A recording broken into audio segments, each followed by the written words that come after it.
بسم اللہ الرحمن الرحیم۔ شروع اللہ کے نام سے جو بڑا مہربان نہایت رحم فرمانے والا ہے۔ السلام علیکم دوستو، آج کی اس ویڈیو میں ہم بات کرنے والے ہیں تلبینہ کے بارے میں۔ تلبینہ ایک قسم کا کھانا ہے جو دودھ اور شہد سے تیار کیا جاتا ہے۔ حضرت عروہ حضرت عائشہ صدیقہ رضی اللہ تعالی عنہ سے روایت کرتے ہیں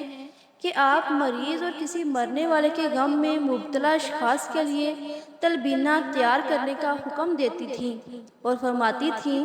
میں نے حضور صلی اللہ علیہ وآلہ وسلم کو یہ فرماتے سنا ہے، تلبینہ مریض کے دل کو راحت پہنچاتا ہے اور کسی حد تک غم کو ختم کرتا ہے۔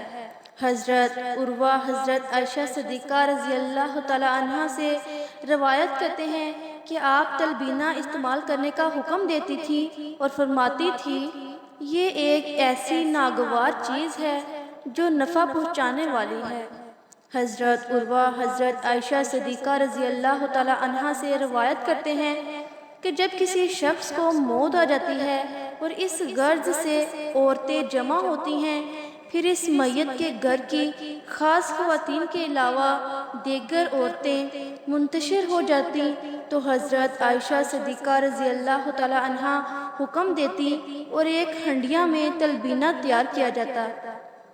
پھر سرید بنایا جاتا اور آپ اس تلبینہ کو انڈیل دیتی اور فرماتی، اس کو کھاؤ کیونکہ میں نے حضور صلی اللہ علیہ وآلہ وسلم کو